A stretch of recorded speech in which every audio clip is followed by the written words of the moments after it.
Welcome to the Upward Running Podcast, where faith fuels your fitness journey. Welcome back to the Upward Running Podcast. This is your one stop each week to be motivated and inspired to get off the couch and onto the running trail where you can, in turn, inspire others to do the same. Let's learn, laugh, and leap into running together, giving God the glory for what we are able to do in His name. Amen. I am your running host, Dean Thompson, coming to you once again from the Upward Sports Studio. Well, there is a time to embrace hills, believe it or not. And the person who wrote this week's main story is going to talk about just that. And then we talked about drug cheats a couple of weeks ago, and I'm going to talk about them again today, just in a more specific and kind of try to put all that in perspective. And let's see if I can pull that off today. So, and joining me for those stories and a whole lot more is Upward Running Director Mitchell Hollis. So, Dean, I need to throw a congratulations out to someone. I need to throw a congratulations out to my wife. Yeah? She has put up with me now for 26 years today. Oh, wow. It's our anniversary Happy today. Anniversary. So, yeah, she's a trooper. Yes, she is. Man, I'm about as bipolar, and I've had all the things through the years, ADD, all the acronyms. So she's a steady rock, much like Debbie. Yeah. We outkicked our coverage, yes, no questions. Yes, so, we did. Happy anniversary, Holly. And congratulations to you too. Yeah. It's always, and I'm sure you guys get it. I'm sure people have said to you guys are the picture of a healthy marriage. Yeah, that's when you hear not true. I mean, it's work. It is work, but it is a healthy marriage. Sure, as well. it is. Yeah, it's a very no question, and it's biblically based where it needs to be, and it's always great to hear people say that. But it's not easy. I feel like there's this narrative written today that. It should be easy. Of course, it's about everything, but we're not going to go down that rabbit trail. But it's work. Yeah. But it's worth it. It's totally worth it. Totally worth it. Yep. Well, we've had a cool week this week, haven't we? Man, yeah. August in the 70s. It's crazy. In the low 60s a few mornings. That was, it's been beautiful in the mornings. A breath of fresh air. So it really makes you get ready for fall. Of course, we're going to have some 100-degree days whack us upside the head again before. Yeah, we will. Even into September around here, it can get, those spikes can sneak up on you. Absolutely. Whoa, where'd that come from? The trees are changing. It's not supposed to be 90 degrees, but welcome to the South. Well, I ran a 20-mile run on a Saturday morning recently, which I haven't run a really good long run in several weeks. Yeah. And, of course, it was cooler. I mean, it was in the 70s. And my good, I finished with my last 3 miles really fast. I wanted to push it a little bit at the end of that. I felt really good. Mm-hmm. And it just, the good thing about this is having this cold snap in the middle of summertime where it's hot is that I now know for sure, 100% positive, it's the heat. It's the heat that's causing me the trouble. So keep that in mind. If you get a cold snap or a cooler few days and you feel great, realize that's the difference. Well, I mean, that's what we're going to talk about in Jon Sandifer's run here, this long run coming up. But it's, we live in the poor man's altitude here. That's what they call it. The humidity is the great equalizer. Yeah, I did a workout yesterday morning and I think it was in the high 60s when I started. Yeah. And I was still dripping with sweat because the humidity was like 92%. Yeah. But it felt good still. Yeah. Our post of the week, as you said, comes from Jon Sandifer. This is entitled From Strava, Saturday Long Run.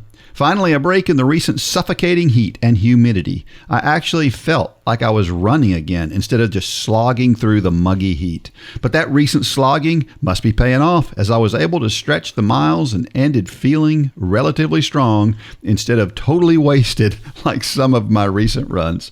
Slow, hard summer running equals fast fall. I hope that holds this year. Again, remember that the next time it gets oppressively hot, remember how different it feels to run in the cool weather. That helps me sometimes. I think about how I feel when it's wintertime during the summer, and I realized this is temporary. Yeah. This is going away at some point in time. Maybe it's a month or two later, but it's going away. Yeah. And it helps me. I don't know. But it's been a nice break this week, for sure. Yeah. I just noticed under John's name, it says Mount Pleasant, South Carolina. Is that Mayberry? Mount Pleasant? No. No, that's Mount Airy. Mount Airy. Okay. Yeah. Mount Pleasant, South Carolina. He lives out near, Mount Airy is North Carolina. That's right. That's right. Yeah. Yeah, he lives around the old city in, I'm having a hard time with names the last 24 hours. The one we think about when you think about South Carolina. Charleston? Yeah, he lives near Charleston. Oh, okay. Yep. Well, it's as you said, it's going to get back to being hot. Yeah. But it's totally worth it because running in this heat, as John points out, does pay off in the summertime. Sure. As your blood you're accumulating a better base of blood in your system, and that's going to pay off with better oxygen transport in the wintertime. And this fall, if you'll get out there, because I see, we've talked about this before, the sidewalks are empty during the summer because nobody wants to get out there in the heat. But if you'll do it, it'll make your fall absolutely glorious. Yeah, I had another one of those phone calls yesterday. I was out rucking, and I ruck on Lake Francis Road, which is a little 2-lane country road. And it's like if I'm just out there walking or especially running, nobody pays any attention to you. But the minute you put that backpack on, everybody thinks I'm homeless. And so I've had this one particular old man has stopped twice now and asked me if I needed a ride. And then yesterday, Holly Kimsey, who knows exactly what we do and what I do, and I was way down Lake Francis Road and I saw her pass by and she called me. She said, "Do you need a ride?" I'm like, "Holly, no, I don't need a ride. I just got weight on my back. That's the backpack." Yeah, I think people probably don't think about that being weight, though. They probably think you have something in your back and you're headed somewhere. Well, I come home and Holly said, "Yep, Holly thinks I've kicked you out of the house now and you were walking with your backpack." Yeah, that's funny. Our run of the week comes from Mike Powers, but it's not about Mike Powers. He says, "When I woke up this morning, it was in the 60s. It was a beautiful morning. I ran 6.2 miles. I ran a couple of those miles with my wife, Heather Brown Powers. She is getting back to running after not having run in a long while. I just wanted to say I am so proud of Heather and the hard work she has put into running again. You are doing great, Heather. I am proud of you." Again, a nice weather thing, but I thought it would be good to lift Heather up here because we've all been there where we have to start over and we have to get going again. And it is really difficult to get going again after you stop. But the other thing we're just talking about wives and things. Sure. It's great to see husbands supporting wives and vice versa. Sure. And so I love to see that. My wife she gets her 10,000 steps in every day, no matter what. Right. She's been doing that for years now, and it pays off for her. Sure. We talked about, we were on a different podcast yesterday, and we were talking about the idea of consistency. Consistency far outdoes anything as far as training goes. You can have the best training plan, you can have the best running form, you can have all the best gadgets, but the question is, did you get your workouts in? Yeah. And if you didn't, it's all worth nothing. Yep. Consistency by far will make you faster, stronger, better than anything else in your arsenal. Yep. So the person who runs 3 miles a day, 5 days a week, will be every single week over the course of a year will be in better shape than somebody who runs 40 miles some weeks and then 10 miles other weeks or 0 miles other weeks. Well, yeah, or to put that kind of in more stark perspective, the person that runs 3 miles 3 times a week will be in better physical and conditional health-wise shape than the person that trains for a half marathon once a year. Yeah. And so that's kind of what we're saying. It's the same thing with our walk with Christ. It's the same thing. I mean, think about your job. If you're not consistent in your job, what's going to happen? Yeah, it's true. Boss man, I'm sorry I missed 2 days last week. That's not going to go over well. No, it's not. No, it's not. So, as it relates to this particular post, good job, Heather, and good job, Mike, for recognizing her for what she's doing. Our trivia question from last week. Dean Karnazes has run marathons in all 50 states, like many others have done. But what made his 50 marathons in 50 states even more impressive than anyone else's? And you knew the answer to this. Yeah. He did it in 50 days. Yeah. 50 marathons, 50 days, 50 states. That's a logistic tough thing to do. But, when you hear it, this is the thing I was thinking about this morning when I was reading through this. When you hear it, your knee jerk is, well, I mean, that's impressive, but it's not crazy impressive. It's crazy impressive. Yes. It is. If you really start breaking down, just try to travel to 50 states in 50 days. Including Hawaii and Alaska. Right. Yeah. Try that. And then throw a marathon in each one. Yeah, for sure. So he has written a book about it called 50/50. Mm-hmm. It's co-authored by Matt Fitzgerald, who has written a lot of great endurance-related books. So in the book, he talks about the adventure that he was on doing this, but he also gives a lot of practical tips. It's different than most of Dean's books they're kind of inspirational. He's kind of a motivational kind of guy, but this one has some practical advice in it as well. And so it's a good book if you'd like to check that out. Sure.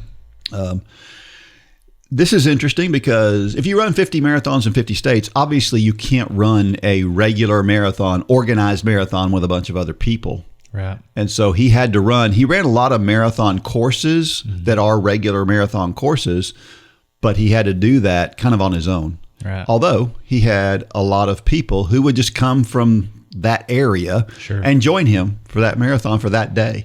Wouldn't that be so much fun to get out there every day and just run with a different group of people every day? Yeah. It kind of reminds me of this guy that's walking across America that, I'm still following him on social media, and every day he's got 2 or 3 people that show up and walk some with him. And that would be fun. The unstructuredness of that, I don't know, that might be hard on me after a little while. Yeah. But yeah, I mean, there's a lot of freedom in that too. There would be. That would be kind of cool. Yep. So if there's anybody out there that wants to bankroll it, I'd be happy to do this myself. I'll plan it. I'll drive. Yeah. RV. Yeah, you're good at that. Yeah. I mean, logistics I'll even run with you some. Yeah. Maybe every 5th one. Yeah. Yeah. That would be fun. Let you get 4 or 5 under your belt, wear you down a little bit. Yeah. That would be fun. I wonder how quickly, like if you went out today, and I'm not saying run them fast. Let's say for you a 4-hour marathon would be slow.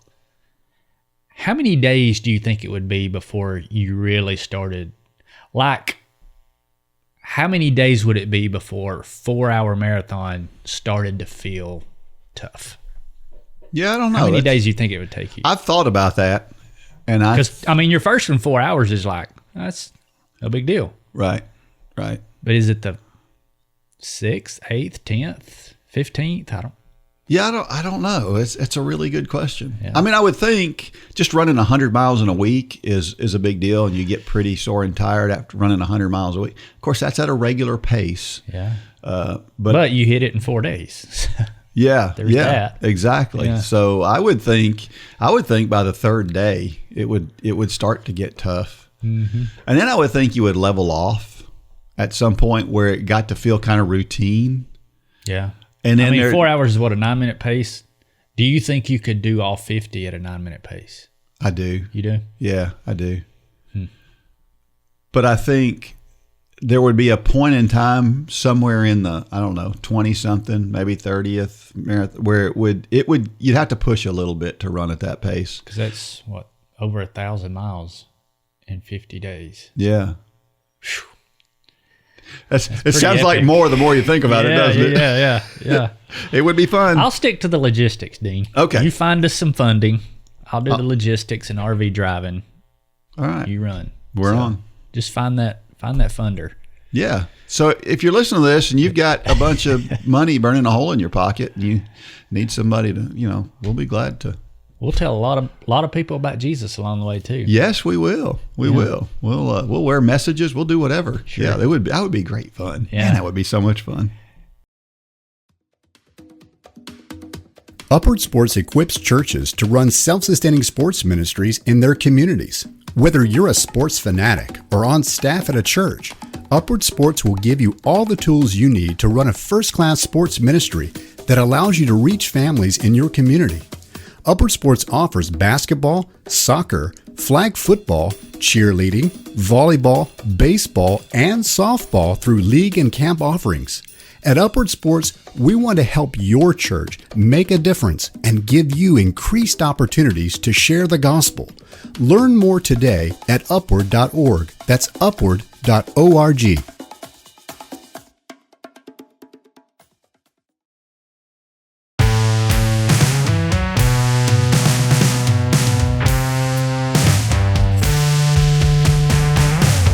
All right, we're back, and we need stories. Please, if you're out there, and especially if you're new to Upward Running, you probably have a neat story. We've had a whole group of people just graduate the 5K challenge. That's right. I mean, we've had like 30, 35 classes who have now completed the 5K challenge. So we've got hundreds of people I know listening to this that have a story. Yeah. A very recent, raw story, probably. Yeah. We need to hear those. Yes. So please, we want to hear it. Come on, send it in. This story comes from The Running Week, and it says, meet the 93-year-old marathoner redefining what aging looks like. This is crazy. Mathea Allen Smith isn't your typical 93-year-old. At 92 years and 194 days old, Mathea officially became the oldest woman to finish a marathon, earning her a spot in the Guinness World Records. She crossed the finish line at the 2022 Honolulu Marathon in 11 hours, 19 minutes, and 49 seconds, proving that grit doesn't retire. It sent a powerful message about aging, resilience, and the human spirit. From her home in Koloa, Hawaii, Mathea is showing the world that it's never too late to chase big goals and create lasting legacies.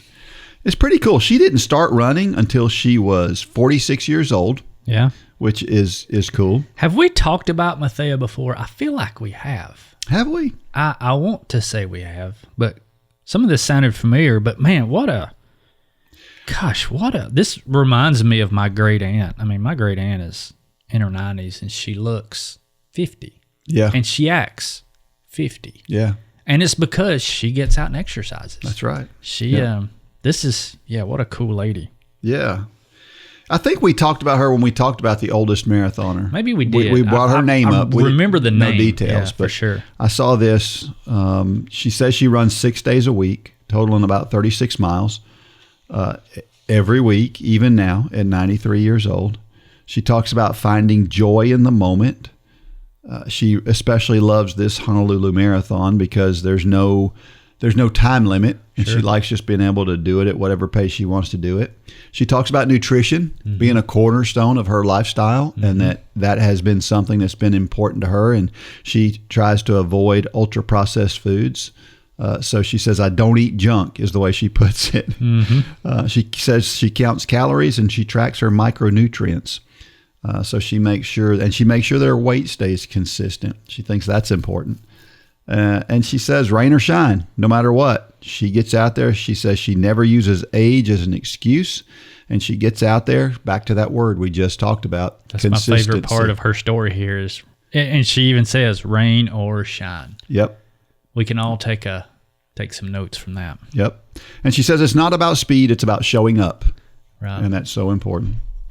She talks about, I never wear new clothes or shoes on race day. She says her shoes, she runs 200 miles on her shoes before she ever uses them in a race. Yeah. We can all learn something from that. I mean, how many people do you know that bought brand new shoes the night before the race? Yeah, that's true.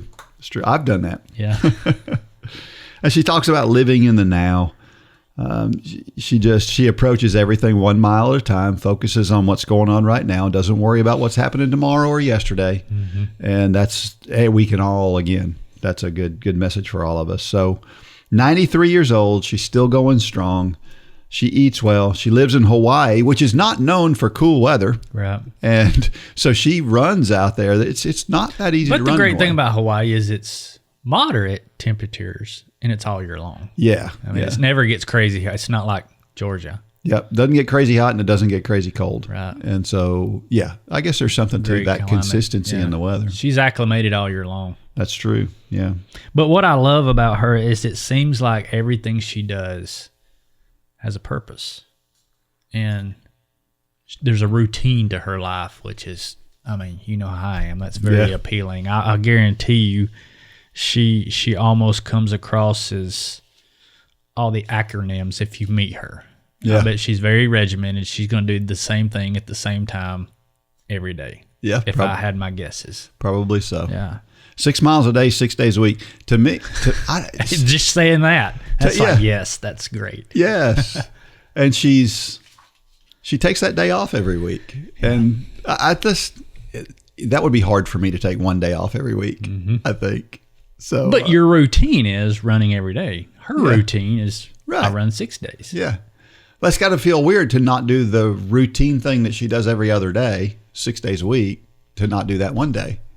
You know, it's the rhythm of her week, though. Yeah, it makes sense. Yeah. It makes sense. I'm inspired by her. Sure, I think it's great. Good job, Mathea. Well, this week's story is about something that happened 12 years ago. How do you feel about hills? I know how I feel about them. It's not a real positive thought that pops in my head when I think about hills. Well, maybe you'll feel a little bit better after this week's story. This is from Hannah Jones from East Bend, North Carolina. She writes a story called Run Uphill. The first 30 minutes of January 1st, 2013 was an amazing experience for me. I ran my first 5K with my husband. We started at midnight and ran through the Christmas lights at the local park's Festival of Lights. The scenery was beautiful. My adrenaline was high, and I was thrilled to be starting a new year with a new and healthy lifestyle. One of the most memorable parts of my run was when I ran uphill. There were 2 tough hills near the end of the race. Much of the people around me either slowed their run or started walking. I was tired, almost out of breath, but determined. The hills were hard, but apparently not as hard for me as for others. I was able to pass several people on those hills just because I kept running. It was an incredible feeling. After the race, I decided to make that my motto, run uphill. I later had it engraved on my wristband along with my personal emergency information. Sometimes I look down at it or just remember that it's there while I'm struggling during one of my runs. It encourages me to keep running no matter how hard the hill is. These 2 words are great motivation to me because I like to be challenged and hills are my challenge. However, run uphill is more than a running motto. It has also become my life motto. One reason that I was able to pass other runners on those hills was that 90% of my training had been completely uphill. I trained primarily on a treadmill. I had set it at an incline when I first started to run. Though small and slow, every step I took was uphill. My husband hadn't trained this way. Much of his training was outdoors on flat roads. Even though he had already participated in a few 5Ks and usually had better endurance than me, the hills in this race were what set us apart. He had to stop and walk, but I kept going. I realize that I am in training for my Christian life every day. I train by studying the Bible, spending time with God in prayer, and learning from other believers. I train in a controlled environment, but I don't know what hills or difficulties will come my way next. I should not skimp on my training. Instead, I should make sure that my training is top-notch and that it is always propelling me upward and forward. The more I learn about God and the more in tune I am with His voice, the easier it will be to rely on His strength and be able to conquer the trials and battles of life. I should train diligently and then run with confidence, both physically and spiritually. While we shouldn't be in spiritual competition with other believers, it's easy to tell that there are Christians who live more victoriously than others. Often the hills of life, trials and difficulties, are the events that distinguish the victorious Christians from the defeated Christians. Thankfully, we don't have to rely on our own power to conquer those hills. God supplies us with the power we need, but we still have to fight the good fight of faith and run our own race. I had to put forth some extra effort to get up those hills in that 5K. I later made a list of some ways I can put forth the effort to run uphill in other real-life situations. To me, running uphill means to try harder than normal, to do right when wrong is easier, to get out of my comfort zone and get the job done, to accept the challenge, take responsibility, and be a leader, to not be passive but active, to not let others drag me down, to have a confident, optimistic attitude, to look to Jesus who endured the cross and the shame that he despised because he knew the joy that would come at its completion. Do hard things. Yeah. I love this story. Man, yeah. Yeah. Embrace the hills is what she's saying, which is what that's James, right out of James, right? Sure. It doesn't say embrace the hills, but it does say embrace the hills. Mm-hmm. And not only that, but she's talking about how she trained for those hills. Right. And that's interesting. Even though she had no hills to train on, she trained for the hills. Yeah. Which I think that's a whole different story. Sure, that's a whole sermon right there. It is. So she has an answer for us when we face tough things. She has an answer for us when we're trying to make excuses about not being ready for those tough things. Mm-hmm. And again, how did she do it? She counted it as joy to face those hills. So much so that she had it engraved on something that she wore with her, and she could look at it anytime. Sure. It's great. What many of us do, and we probably are all guilty of this at one time or another, is to wish we had trained on those hills when we're in the middle of the hill in the race. Whenever we face that tough thing, we wish we had spent more time in our Bible and more time in prayer. And the way to avoid that is to realize today that no matter what happens, the hills are coming. Mm-hmm. So train for them. Train for them now. Read your Bible, study it, spend time in prayer, and when the hills come, they will be easier to get up. How do we convey this to Landon and I? Landon and I actually ate breakfast together this morning, my youngest son, and we were kind of talking about this very thing. You know, he's wired very different. Landon doesn't do. He really doesn't do social media. I mean, he has it, but he's never on his phone. Doesn't have a TV in his room, nor does he want a TV in his room.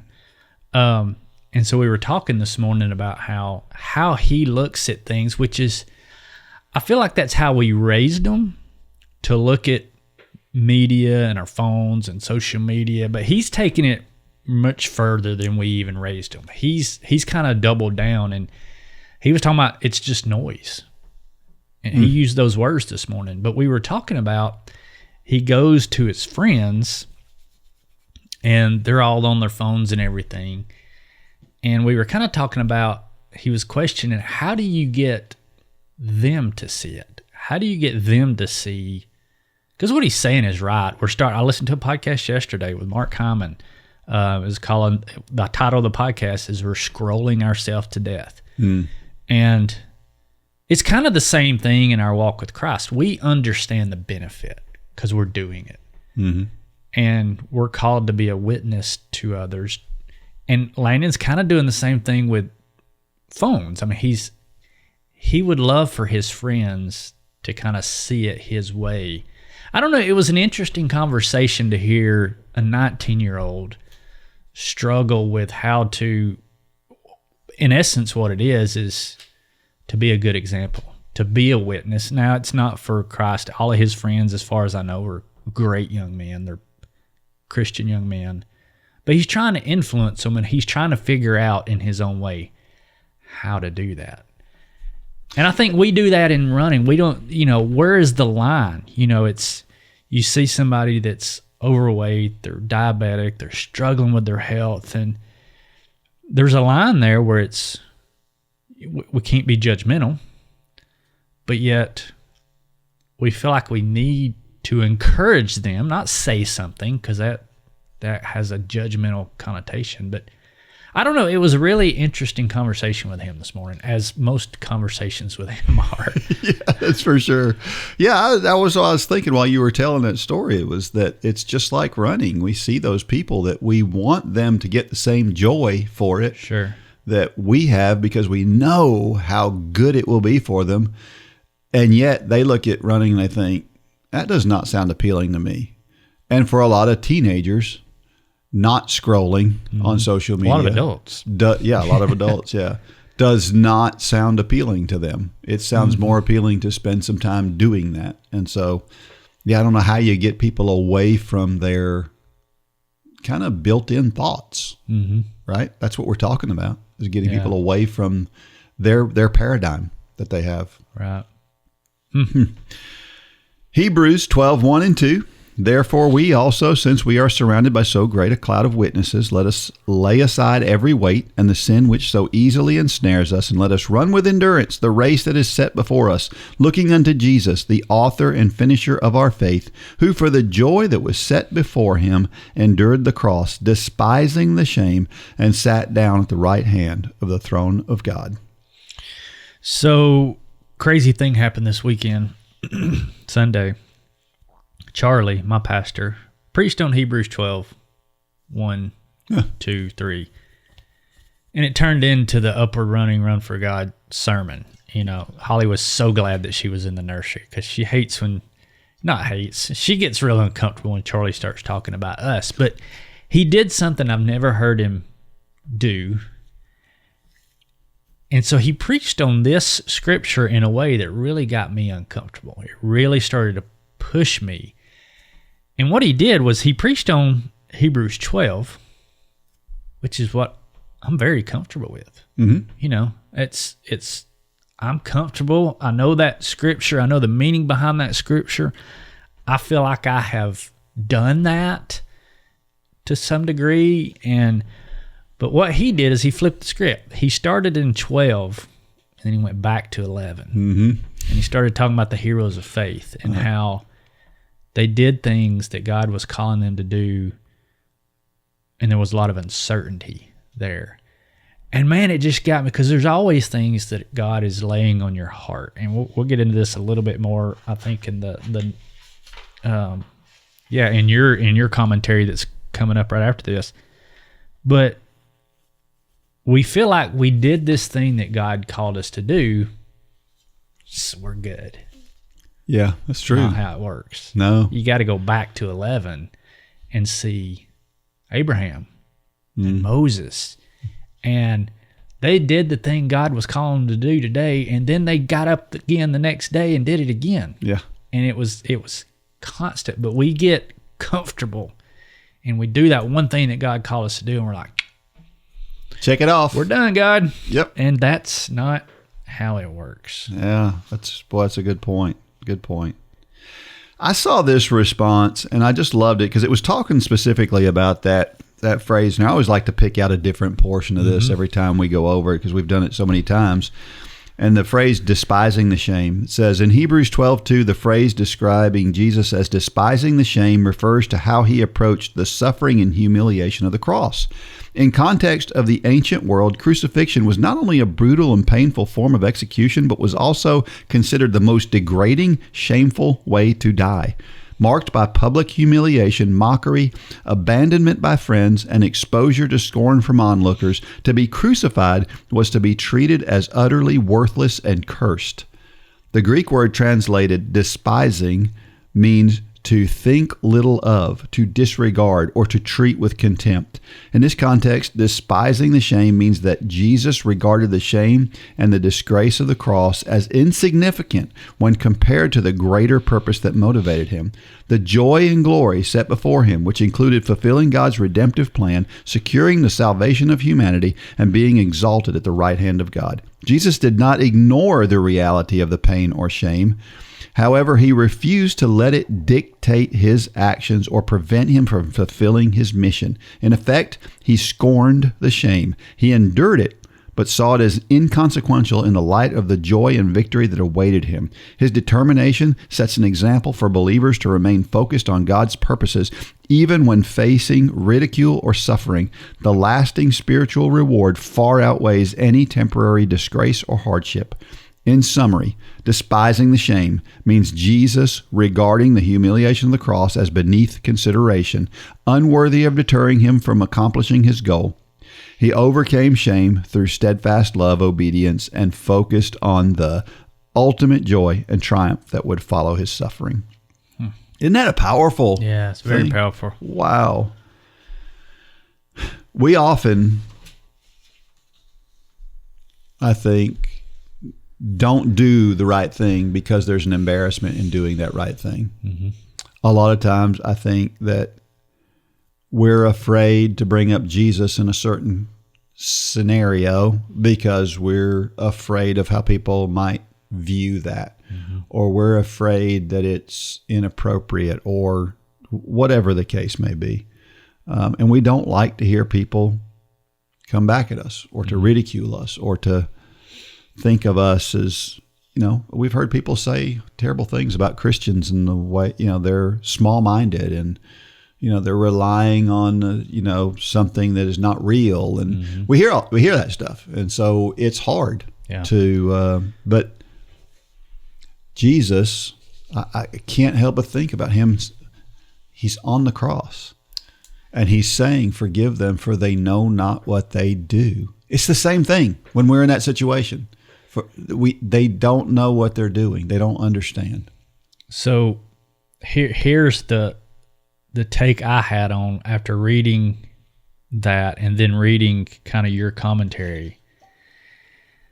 I think I look at it a little bit different because think of what Jesus did. And we're to model our lives after Jesus. So he took an event that was the most humiliating thing really a person can go through, being crucified on a cross. I mean, whatever we see depicted in movies or pictures of what the cross looked like, it was a lot more humiliating than that.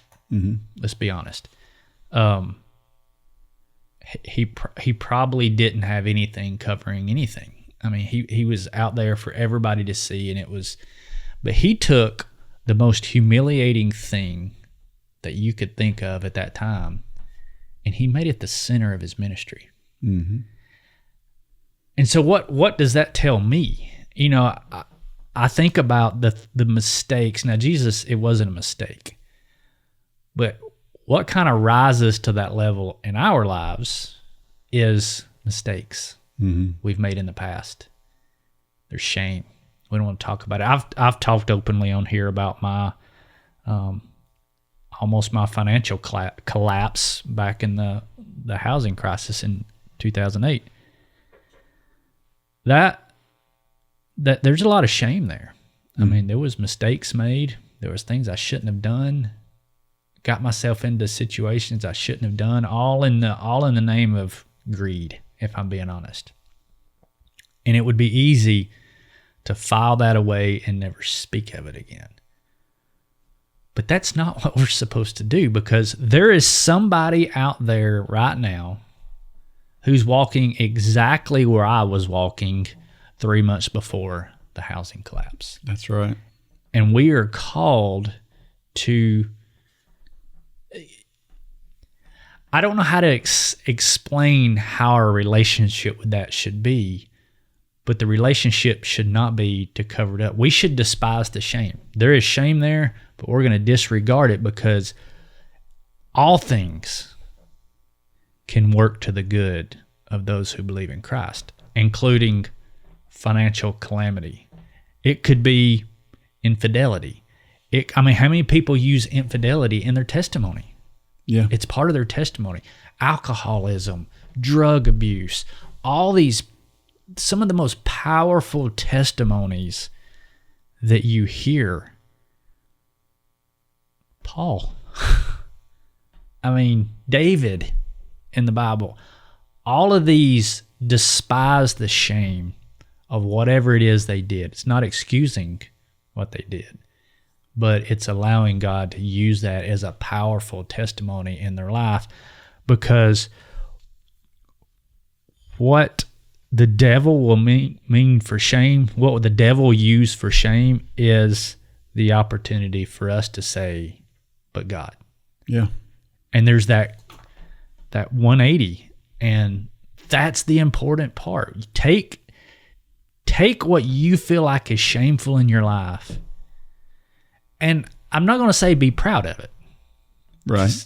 I'm not proud that I almost lost everything. But looking back, I wouldn't have it any other way. Yeah. That changed me. Yeah. And it changed me for the good. And so all I'm trying to encourage you with is whatever your past is, it's why these stories are so powerful. Because most every story we read is somebody despising the shame. Yeah. And that's a good point. I just want to encourage you, take that thing that maybe you've tried to hide and you're ashamed of, and consider that there's somebody else out there who might need to hear that. Yeah. Yeah. I went through something. I'm still going through that thing. A lot of times these things that we do, they kind of happen and then they're kind of over with, and then you just move on. You don't want to think about it. You don't want to think about it, but you have the ability to move on. Well, the thing that happened to me, which I won't go into, is still lingering out there, right? And it's something I had no nothing in my heart made me want to. It was not a misunderstanding. It was a thing that I said that I shouldn't have said, but I was trying to be funny at the time. I really where was. We usually go off the rails. Yeah. And I really was, and I thought it was, but I didn't think about the way that it could impact somebody. And that thing still is an awkward thing because of something I said that I wish I could take back, but I can't. Yeah. But what I can do moving forward is not try to go back and try. I said what I said. I apologized and all of that, right? Going forward, the best thing that I can do is just to be the best representation of Christ that I can be to the people that were affected by that. I could make all sorts of excuses. I could go and tell this same story that, well, I didn't mean it the way that it doesn't matter. What I can do is say, from a Christian standpoint, I'm going to handle this in the way that Jesus would handle it. 2 Timothy 2:15, be diligent to present yourself approved to God, a worker who does not need to be ashamed, rightly dividing the word of truth. I kind of want to expand that reading. This is a good scripture, but let's talk about a little bit before and after that. From verses 14 through 16, it says, keep reminding God's people of these things. Warn them before God against quarreling about words. It is of no value and only ruins those who listen. Do your best to present yourself to God as one approved, a worker who does not need to be ashamed and who correctly handles the word of truth. Avoid godless chatter, because those who indulge in it will become more and more ungodly. And then it goes on to say in verse 21, those who cleanse themselves from the latter will be instruments for special purposes, made holy, useful to the master, and prepared to do any good work. How applicable is this to today? My goodness, this is so applicable. We can't be vessels for God. We can't do what we are called to do if we're busy arguing about silly details and about politics or about whatever the little thing is. We just can't do it. We have to. There's a place for that sometimes. There's a place for friendly banter. There is a place for debate at times. But it has to be the right time. And very often we do it when it's not the right time. We want to win the debate. Yes. And many times at all costs. Many times winning the debate is not engaging in it. Yeah. And I feel like this is one of the areas I hope maybe you or my wife will say different, but I hope that this is an area where 20 years ago, I had to be right. And I needed for everybody to know that I was right. I feel like that's where God has worked on me. For sure. Maybe it's a little more vain than that, in that I don't care if you think I'm right at this point. Maybe it's gone a little too far that way. But I don't know. I guess maybe through the years I have heard other people engage like I would one time engage, and it was very convicting to hear somebody else doing it, and you're like, is that what I sound like? Yeah. And the answer was yes. Yeah. And that's a hard pill to swallow, but it's a necessary pill to swallow if that's you. I think there's a lot of people who just aren't wired that way, and I admire for that. They're just people who, I remember having debates with people 20, 25 years ago, and I would be trying to argue something. Looking back now, I know I was wrong in what I was saying. They wouldn't respond. They would just kind of look at me and say, okay. Yeah. That talk about, I think there's somewhere in the Bible where it says heap coals on their head. Yeah. I mean, that is exactly, there's so much wisdom in that. And I feel like for you and me both, I think we're both this way. That's where I feel like, I hope others would agree that that's where God has worked on me the most, because there was a lot to chisel off there. Yeah. There was a lot to work with. Me too. There were blocks that had to be cut out. Yeah, for sure. Yeah. Yeah. And that's the whole idea, is just to keep trying to get better at those things. And if we again, this scripture says we can't be effective for God until we begin to chisel those things away. And so thank God that he has been doing that for both of us.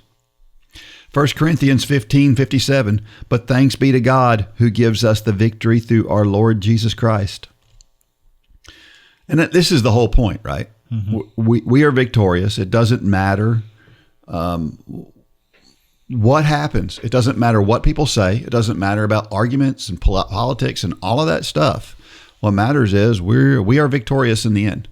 And we know that. Mm-hmm. And so with that confidence, why are we engaging in these things we shouldn't do? It makes no sense, really. Yeah. Logically, when you think about it, and you and I are both very logical people, when you think about it logically from that standpoint, you feel stupid when you think, why am I engaging this person when clearly that's not doing anything good for me or for them or for anybody else?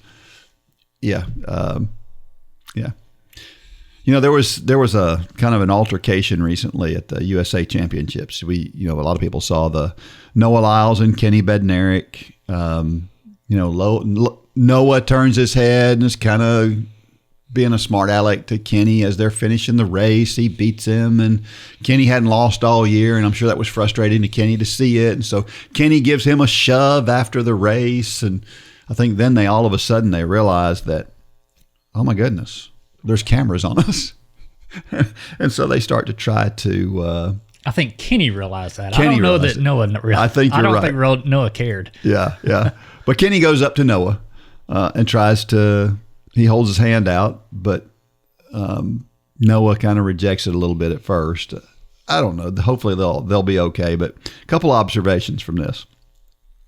First, we should never gloat over the fact that we're victorious. Sure. That should not be a ha, I'm going to heaven and you're not. That's an inappropriate way to do things. We need to make that the lead into this podcast.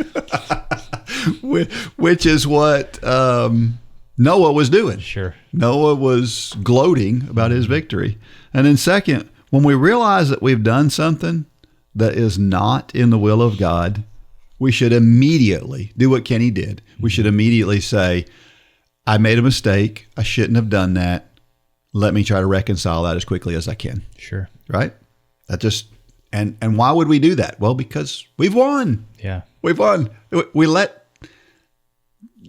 And what we want people to do is we want everybody to win, and it doesn't help when we gloat over our victory. Mm-hmm. A question, Is your spiritual training intense enough to prepare you for life's battles?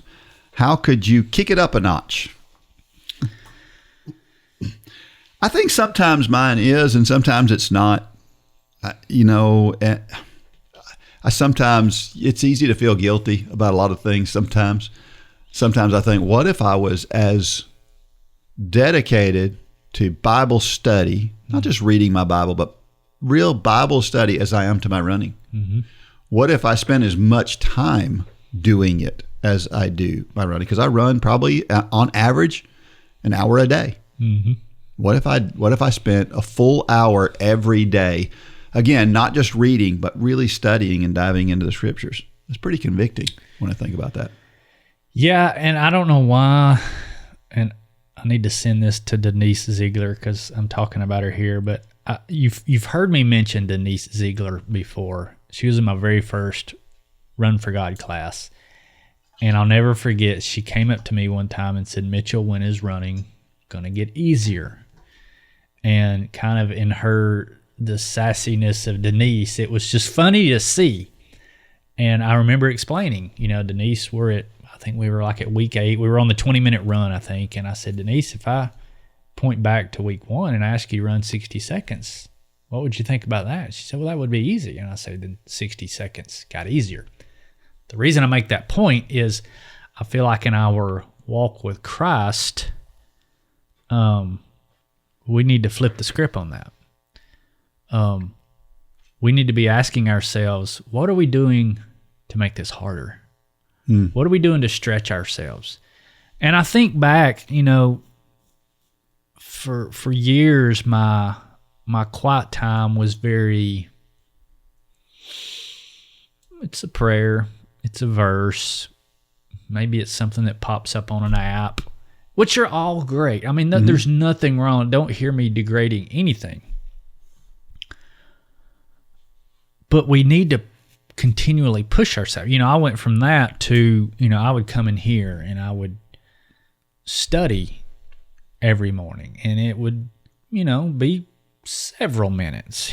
I'm ashamed to even say that. And then it got to where, I've got 2 computer screens staring at me, and I've got a phone buzzing. No matter how early I got in here, to where now, I think I've mentioned on here, I take an hour every morning now, and I walk down to a little, I call it the tree house. It's a hunting stand, but it's got a roof on it. And I go down there, and I don't take a phone. I have a Bible that stays down there in a notepad. And for me, that is training. It's looking at training. And I'm not patting myself on the back because I fail every day. So I'm just telling you my example in my life, that I'm trying to look at my walk with Christ as we look at training, because early on, think about when you were a baby, you drink milk. Yeah. And today we eat meat. And all these illustrations, all these analogies, we need to be applying, because at the end of the day, that's the purpose of this whole ministry, right? Yep. Is to draw the parallel of our walk with Christ in the sport of running. But like I've said so many times on here, we get it over here. We get the hard thing equals a good result. But so many times, just like in Charlie's message on Sunday, which really convicted me, that so many times in our walk, we get that 60-second run and we're like, man, I am a runner now. Yeah. If 60 seconds is hard for you, you're becoming a runner. If 60 seconds is easy for you, you're not a runner. And that's not saying that you're not a Christian if you're not doing 5 hours of study a day. Point being is, we need to be we need to run uphill. Yep. As the story suggested, we need to do hard things. We need to be, but I feel like in our walk with Christ, we can get comfortable. Yep. And we need to go back to Hebrews 11. We love reading 12. Yeah. We need to go back to 11 sometimes and say, where is God pushing you? Where is he calling you to get uncomfortable? And we need to go there. Yeah. Yeah.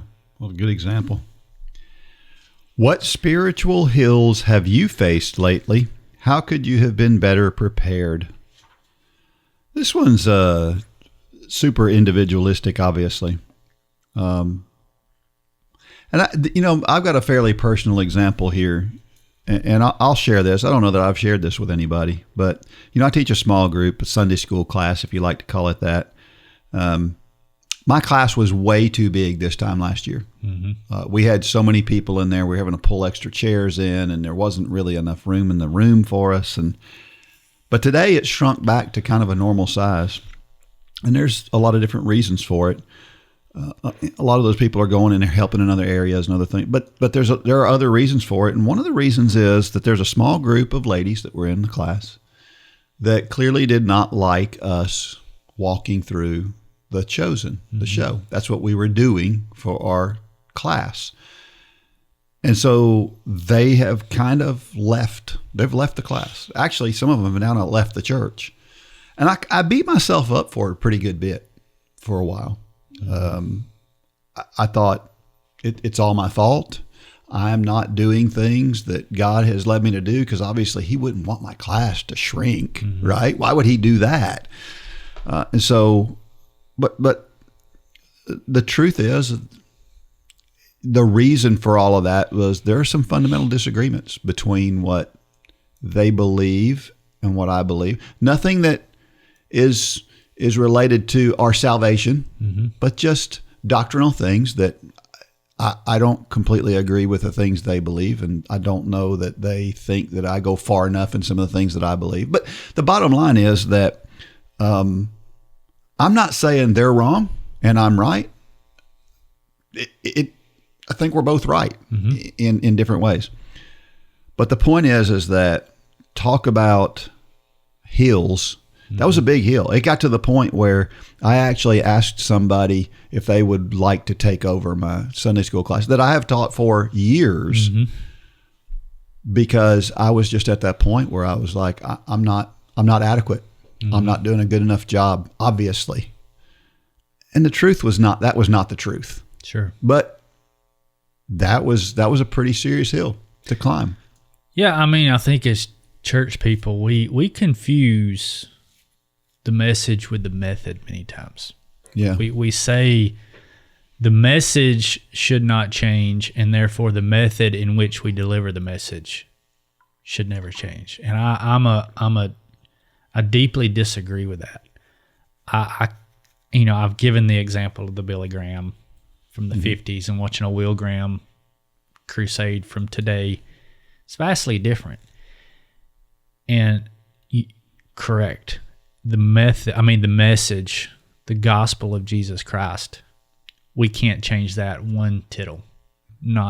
We can't mess with that.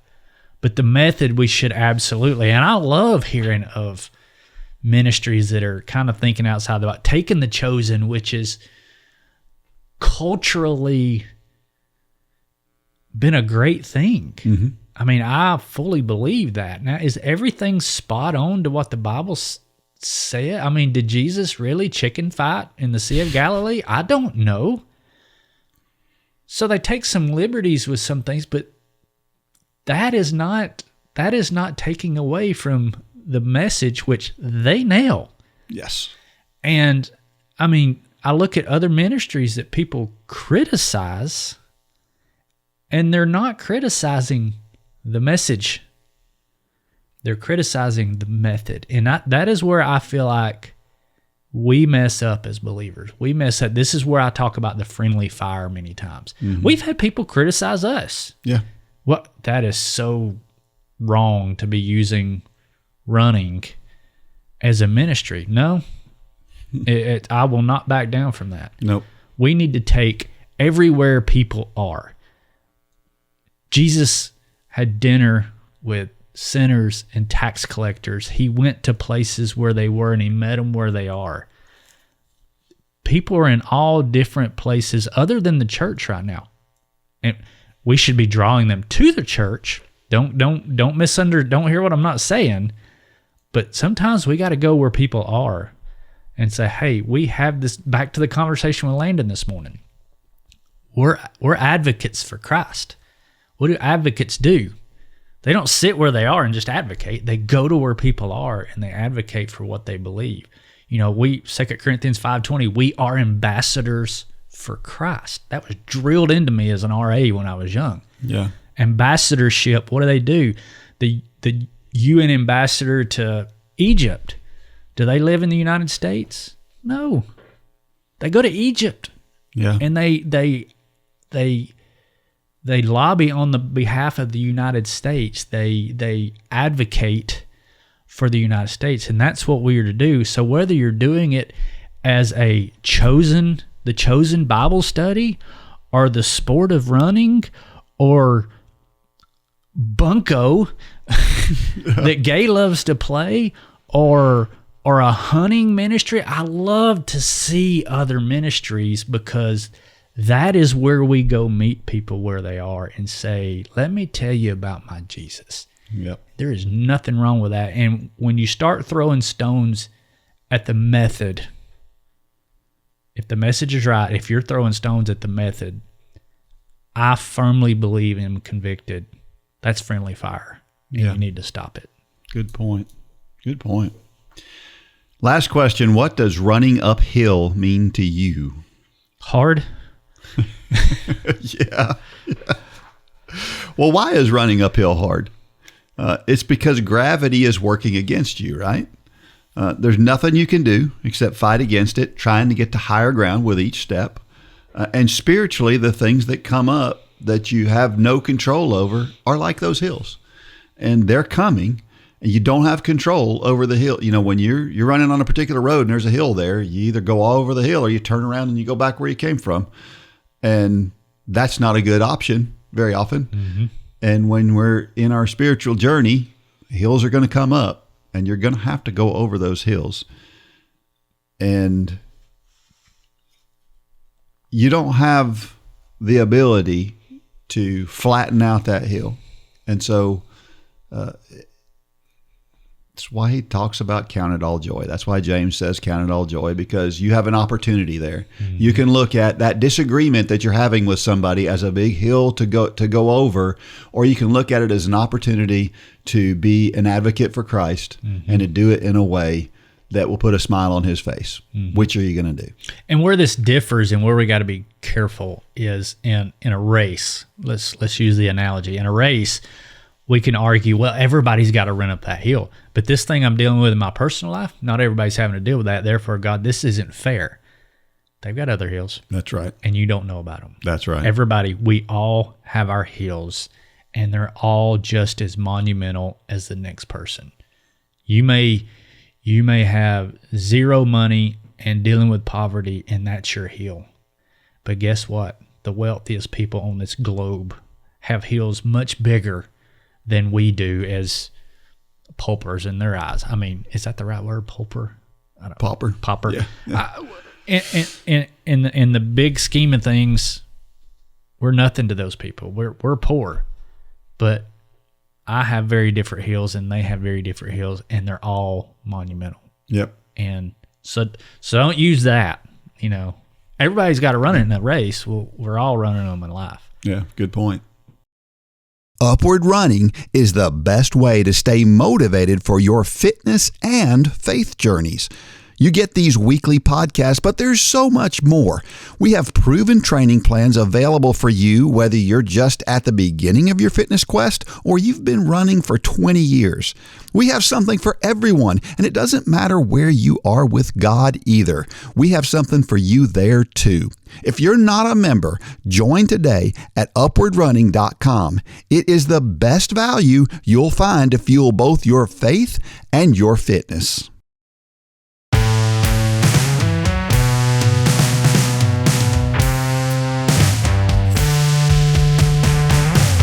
All right, we're back. I got this article from Canadian Running. It talks about Vancouver man runs marathon to 5 Costcos in hot dog costume. That's about as creative as you can get. That's pretty creative. So this guy, his name is Amir Nikravan, decided to run from Costco to Costco, 5 different Costcos in the city of Vancouver. And that's a lot of Costcos in one city. That's what I was thinking. I mean, we have one within, 100 miles of I mean, yeah, ours are like 100 miles apart. Yeah. Anyway, that there are a bunch of them. So he ran like, I think it was 43K or about 27 miles, I guess, through the town, stopped at each one. He did it in 4 hours, 14 minutes and 39 seconds, which, he averaged a pretty good pace. He stopped for pizza, hot dog, ice cream, a chocolate chip cookie. Sounds like a real nutritious meal there. But anyway, it was a fun thing to do. He said the toughest section was a few of the hilly sections we went through, but we kept it at a moderate pace and took additional breaks when needed. Running in the costume wasn't as bad as I was expecting. It was a warm day, but once I broke a sweat, it was fine. I was committed to the outfit. So now they're planning to do another Costco run in the city of Calgary, apparently. It's an interesting thing. So I thought, well, what is equivalent here? You know what I thought, right? Yeah. Dollar General. There's so many Dollar Generals. I looked it up, and from what I can tell, there are at least 13 Dollar Generals in Whitfield County. Well, back in my building days, we used to build Dollar Generals. Yeah. And their demographic rule is pretty simple. It's 500 households in a 5-mile radius. Yeah. That's not hard to do. No. And their motto is they want to be everywhere Walmart's not. Yeah. And man, have they done it. They have succeeded here in Whitfield County. Yes, they have. I mean, there's one, you can almost see one from the other in some places here. Yes. Yeah, they are. They're close together, and they all seem to be busy. Oh, yeah. They've got people going in and out all day long. And the crazy thing about, we won't get too far on Dollar General, but they're economy proof. So when the economy goes down, their revenue actually goes up because people they'll not want to drive. It's usually cheaper stuff. And so they have a great business model for sure. Absolutely. So I don't know, maybe we plan a Dollar General run. We run from one Dollar General to the next to the whole. I wonder how far you'd have to run to get to every Dollar General in Whitfield County. Costco's, are only in high population areas, so they're going to be, if you have more than one in a town, they would have to be fairly close together. Dollar Generals, though, are in the places where there is not as much population. So, yeah, they want to be everywhere Walmart's not, which means out in the country. Yeah, it would be interesting to do. But now that you say that, I actually called because I was kind of kicking around this harebrained idea one time of, I wonder what it'd be like to walk every single road in Whitfield County. Yeah. And I called our guy at the county here, and I said, hey, how many? And I can't remember the number now, but it was way less than what I thought. Oh, really? There's way less mileage of roads than I thought. It was well under 1,000 miles. Really? Yeah. Wow. I would have thought it was a couple thousand at least, but it's not. It's way less than you think. Whitfield County seems so big. When you think about the south side of the county up to where I live in the northernmost part of the county, that's a long way. Yeah, it is. Huh. That's what it really surprised me. I'll have to, I don't know if I think I may have it on a text. I do have it on a text. I think with all the subdivisions and places like that, that's a lot. Yeah, I mean, this was the guy with the road department, so he's the one maintaining the roads, and he's like, he knew the exact number too, and I was like, really? Wow. Yeah. That's an interesting thought. Because I thought it would be cool to walk every. Because what brought this up is there's apps now. There's an app that a guy created, and it's for that purpose. Mm-hmm. And so you can go walk and it tracks what roads you've done on a map. And I just thought at one time that would be pretty cool to do, to walk every road in Whitfield County. But it wasn't as impressive as I thought it was going to be either. Yeah. Not that I was trying to impress anybody, but I was thinking a couple thousand miles, that'd be pretty neat. The number didn't impress me. Yeah. That's fascinating. Well, it is a time for Dean's Thoughts, and that's a time when I share something I've written about the intersection between running and faith. What is cheating? And why do people do it? Let's explore that topic today in this one called Modern Day Adam and Eve.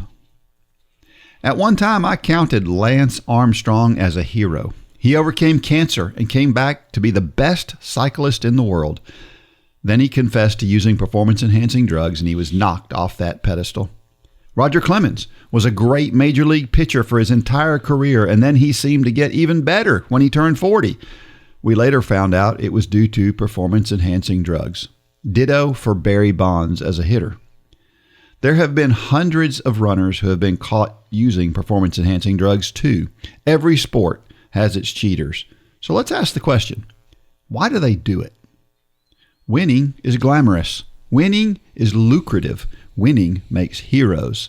The draw of the bright lights is alluring, even if there is a chance of being plunged quickly into the darkness. Let's face it, there were probably more cyclists than we could shake a stick at that were dirty when Lance was caught. I'm sure there are athletes all over the world in almost every sport who have gotten away with it, and that's why some still do it. Let's take an issue aside from drug cheating and look at it.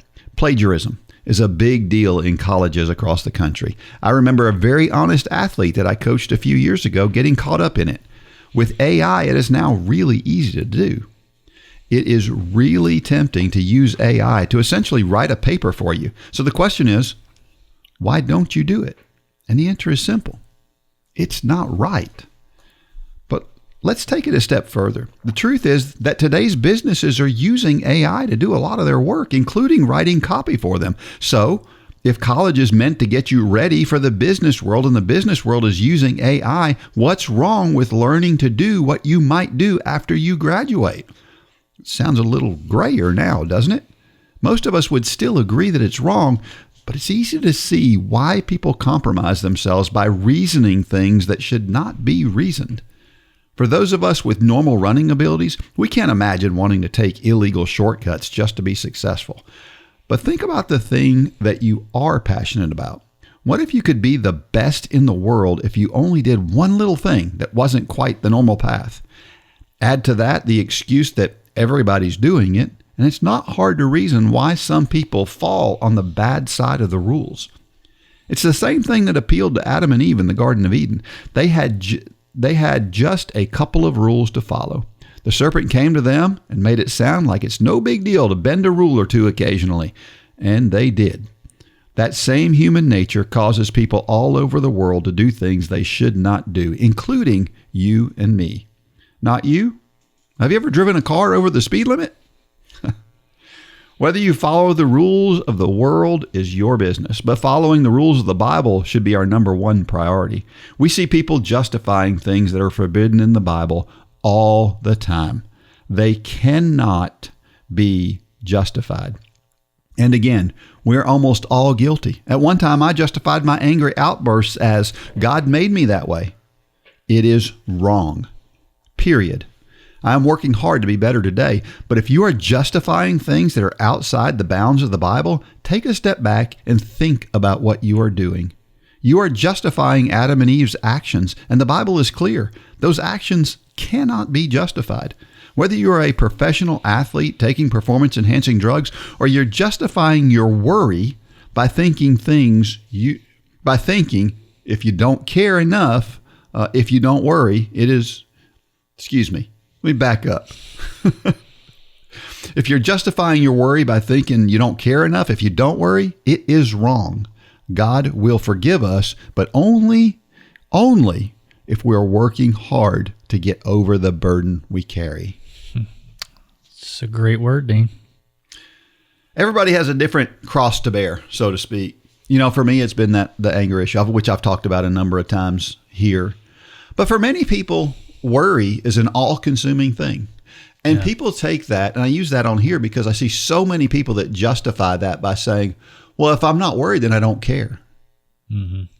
It doesn't make it any more right. Mm-mm.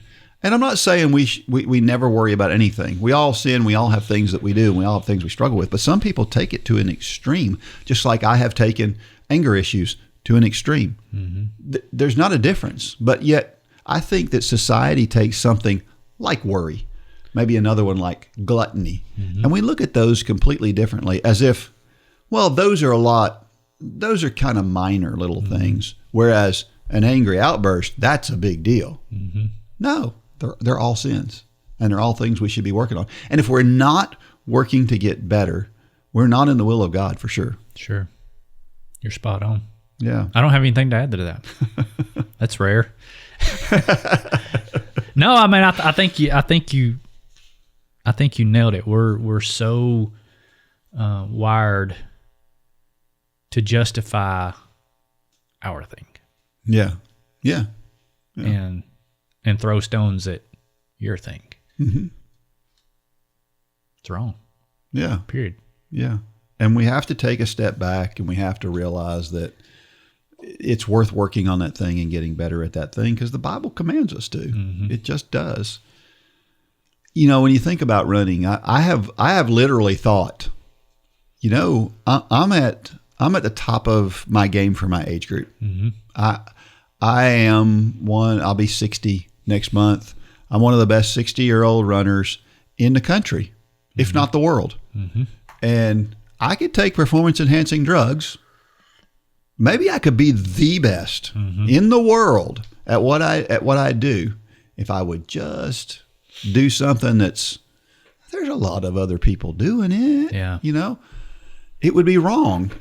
Now, when I say I've thought about it just from a standpoint of, you know, it's an interesting thought. Yeah. Yeah. But I've never thought, man, that would be cool if I could get my hands on some of that stuff, because it's just wrong. Yeah. And I don't want to cheat to get there. It's like, I remember people have said to me my whole life, you know, somebody that I'm trying to chase down, that I'm trying to beat, that I'm having a hard time catching, then they'll say something like, I'll trip them when they come by. I'm like, no, I want to beat them fair and square. Yeah. You know, I know they're kidding and all of that, but the idea is I want to beat you straight up. Mm-hmm. That's when it counts. Yeah. So I don't know. That's kind of the way that I've looked at it. I was listening recently to Chad Wright on the Joe Rogan show. I'm not advocating for the Rogan show, because, you know, he uses some language and stuff in there, but he was telling this story about how he was by a friend's side that was dying, mm-hmm. and pancreatic cancer, and he was talking about how well he faced death. And I thought that was he was facing his own shortcomings in being with this person, but the idea that when things are tough, instead of trying to cheat, instead of trying to find shortcuts, just face what you got going on and move on, I think was a good point. And when people know that you're a worrier, and you're able to get rid of that feeling, let's say you're a big time worrier, or you're whatever the thing is, and you're able to get past that and not be that worrier anymore. Mm-hmm. And you say, God did that. Mm-hmm. Imagine what an impact that makes. It's a huge impact. You know, I think it's a big impact when I say my anger issues are way better than they used to be. The reason is because God has made me better. Yeah. And it makes a big impact. And that's what we should be striving for. Again, it's taking something that used to be, despising the shame of it. Yeah. And using it to glorify God. You know, it's just like I say with the whole running ministry. I wasn't that great of a runner. Mm. Which is, I mean, there were times I struggled with that. I really did. I struggled with God. What do they call it? Imposter syndrome? Yeah. I'm not that great of a runner. I mean, Dean is now teaching this. What am I even doing here? Or I'm teaching my second ever class, and Mark Yoho is sitting in front of me, who's knows scripture backward and forwards and preaches combat evangelism, which is what I call it. Who am I? No, I learned, it took a long time to understand that maybe God has me here because there is no way I can take credit for this. And I have never once taken credit for that. That would be foolish of me. Yeah. To try to take credit for this. And that's why I feel like God puts people in certain places sometimes is for that reason, because the testimony is all that more powerful. God, why did you allow this thing to happen in my past? I think many times it's so he can use it now. Yep. But many times we're trying to hide it, push it down. I don't want to talk about that. I'm ashamed to talk about that. Mm-hmm. There should be no shame in your testimony. Amen. Yeah. At Upward Sports, we're all about helping you on your fitness journey, but we also want to support you on your faith journey as well. You can sign up today for the self-paced Bible in a Year Challenge and listen every day as I read through the entire Bible in 365 episodes. As a bonus, I also give you helpful tips of the day and finish with an encouraging quote in each episode. You must be an Upward Running member to participate in this exciting and edifying challenge. Sign up and start listening today.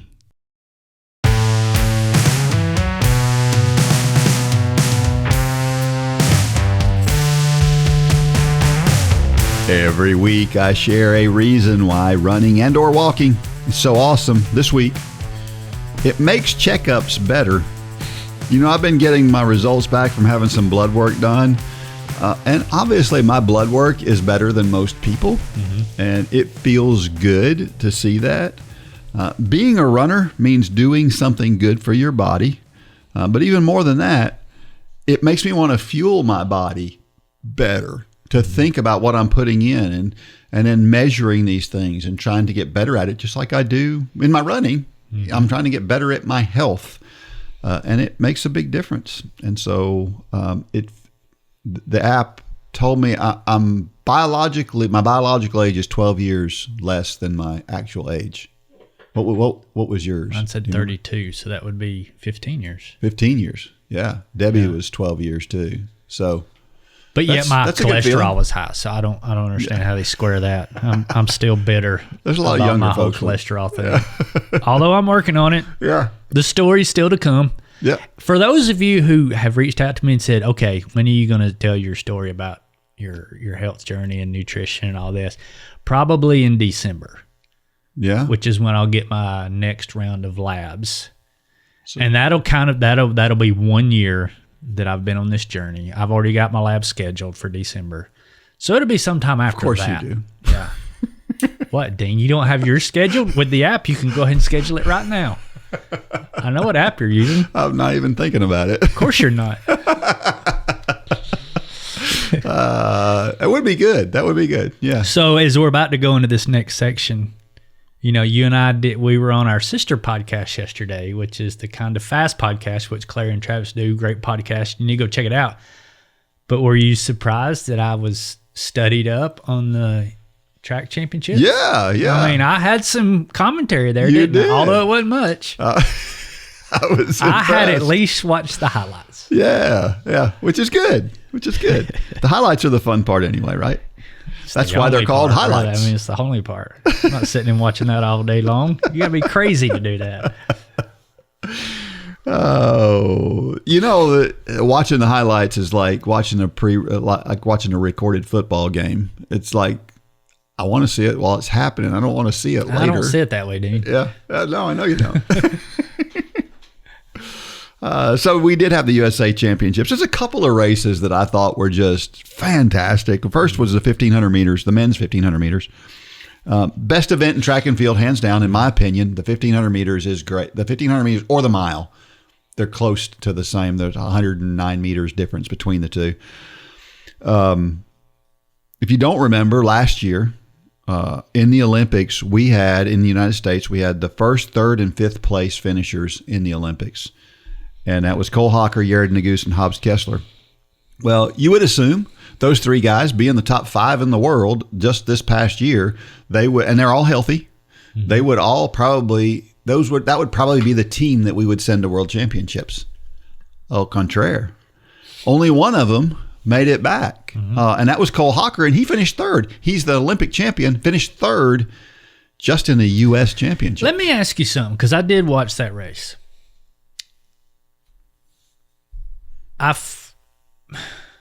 And I know this probably isn't the case, but it appeared that way. And even the commentators were talking about how comfortable he looked. Yeah. Do you think there was? I feel like he was okay with third, at least in the last 100. It's almost like because he kind of looked over his shoulder and he was like, "I got this," which seems so out of character for somebody like that in a race of that level. But the goal of that race is to earn a spot to the World Championships. You think there was some of that? I do. I think he looked at that as more of a qualifying race. Okay, and because the other two were just running their guts out. Well, those were the only races the other two were running, whereas Cole had the 5K coming up. Right. And so I think I think you're right. Yeah. I think you're right. So I think Cole still has a good shot at winning World Championships. But Jonah Koech is the guy that won. Ethan Strand was second. Both of them ran PRs to get there. Kessler and Nagoose were fourth and fifth, and that was it was a surprise. I don't think anybody saw that coming. Everybody thought Nagoose and Hawker would make it. There were some people who thought Kessler might not make it, but nobody saw two of them not make it, especially Nagoose. So it was interesting. And then in the 800, the most astounding running performance I think I've ever seen. Just incredible. Debbie probably thought he's going crazy. I was jumping off the couch and because I was really excited that Donovan Brazier was winning the 800. Donovan Brazier has been through a lot. He was a 2019 world champion, and ever since then, he's gone through one setback after another, and he's never made it back to the world stage.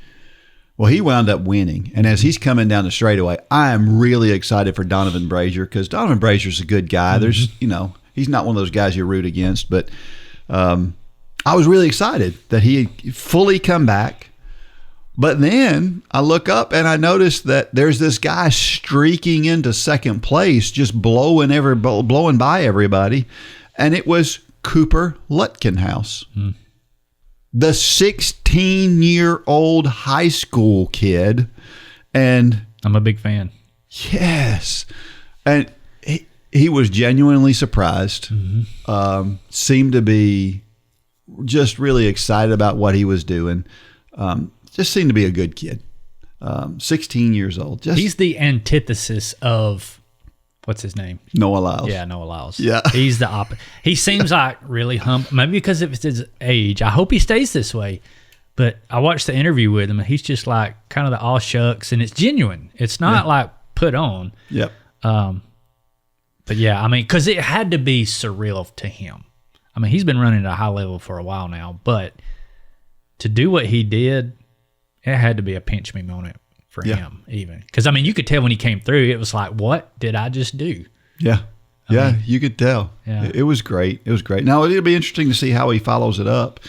But, again, the amazing thing about this is that I said this on the other podcast, I think. I said, think about all the thousands of 800-meter races that have been run over the years in high school. There have been tens of thousands of 800-meter races run. And not only is he the fastest of all those tens of thousands of races that have been run, but he's 4 seconds faster than the next fastest guy. Yeah. And that guy was good enough that his record stood for 29 years before Cooper came and broke it. That's just astounding. And on top of that, he's 16. He's not 18 like most of the fastest guys on that list. Right. So just incredible. So be rooting. If you're going to watch the World Championships, be rooting for Cooper Lutkenhouse. I would love to see him. Of course, I'd love to see the other two guys do well too. Bryce Hoppel finished third, along with what's his name that finished first that I just was talking about. Yeah, I mean, think Donovan about Brazier. what it's like for him. I mean, I think he's starting his junior year this week in high school. Yeah. Think about what it's like going to school this week. Yeah. You know what I think would add to his legend would be if he ran a cross-country race before he ran in the World Championships. Think about it. Yeah. He would run a junior high school cross-country race. Is that allowed? We've talked about this before. Yes. Because he's running professional now. Well, he's running in professional races, but you're allowed to do that. Okay. Yes. Because I thought, for some reason, I thought we talked about a rule or somebody did that. There are some states that don't allow it. Oh, okay. There are some states, Michigan does not allow you to do that. Because we talked about one kid where he knew that was the rule. He did it anyway. Then he got disqualified or wasn't allowed to run the state meet, and we were trying to determine whether that's right or wrong. So there are states that is the rule, but not Cooper, Texas. Yeah, but Cooper is from the free state of Texas. Yeah. So our trivia question from this week, I think this is an interesting one. We have talked about the coldest and hottest marathons. We've talked about the highest marathon. But what is the lowest marathon in the world? And that's measured from ground level. The lowest marathon in the world. This is a surprising answer. You'll love it. We'll talk about it next week. If you know the answer to it, you can send the answer to dean@upward.org. And if you're a member, you'll win $20 off in the store. So, I have two in my head. Yeah. I don't know if they're right or not. No, they're not. In about 5 minutes. They're not. They're not? They're not right. Okay. Yeah. I had never heard of this before. So really? Yeah. And it's brand new. That's the hint. Yes. Huh. Our motivational thought comes from Usain Bolt. He said, dreams are free. Goals have a cost. While you can daydream for free, goals don't come without a price. Time, effort, sacrifice, and sweat. How will you pay for your goals? I love Usain Bolt. Yeah. He did sprinting right as far as the mentality and the personality. He was very confident, wasn't cocky. Yep. And it was all fun to him. Yeah, we were on if you listen to our bonus podcast, you'll hear this. We'll have already heard this, but Lane brought up, I've always said, Lane always says something profound. I thought this was really good. He said that to him, what Noah Lyles does is a show, and he's an actor, and he's putting on this show. What Usain Bolt did was Usain Bolt just being Usain Bolt. Yeah. And I thought, how did that podcast go? I didn't even ask you about it. Yeah, it went well. Yeah, it went well. It went longer than I thought it would, but it was good. Yeah. And it was all about the U.S. Championships. Yep. Yeah. So tune into that. So you had Lane, and then you had the other the running nerd of high school. Patton, you could quiz him on anything. Yep. And he would know the answer. Yep. So I'm excited to hear that. I forgot all about that. Yeah. It was a lot of fun. It's already out. If you're listening to this, it was out before this one. So, but it's not out as of this. As of this minute, it's not. It is not. Okay. When's it coming out? This evening. Oh, okay. Yeah. I'll listen to it. Yeah. All right. So don't use excuses not to check off your workouts. That's what Usain Bolt's saying here. There are legitimate excuses to miss a run or to miss a workout or whatever, but make sure they're legitimate excuses. It's too hot out there. It's not an excuse. I don't feel like it today. Not an excuse. Yeah. Just get out there and get it done. A goal is a dream with work clothes on. That's right. I like that. Yep. Very good. All right. Well, join Upward Run Club if you haven't done that. Download the app. Start using it. It's getting better all the time. Again, if you haven't already subscribed to this podcast, if you haven't subscribed to our YouTube channel, do all those things. And if you've been waiting on the guided workouts, I actually tested that 2 days ago. It's pretty awesome. I mean, it is really your music or whatever you're listening to. You can do that, and you hear the prompts. It's the prompts. As of right now, this first one is me coming in and just kind of giving some commentary. And I don't like to hear myself, but the technology is pretty amazing how they're able to do that. I mean, these guys in our IT department are just mind-blowing. Fantastic. Yeah. It's going to be cool. So check it out. And until next week, may God bless every step of every run and or walk. Go out there and shine your light. Good job, Dean.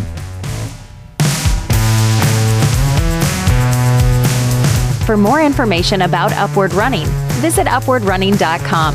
If you have questions about your salvation, click on the Peace with God tab. There is nothing more important. Thanks for joining us today.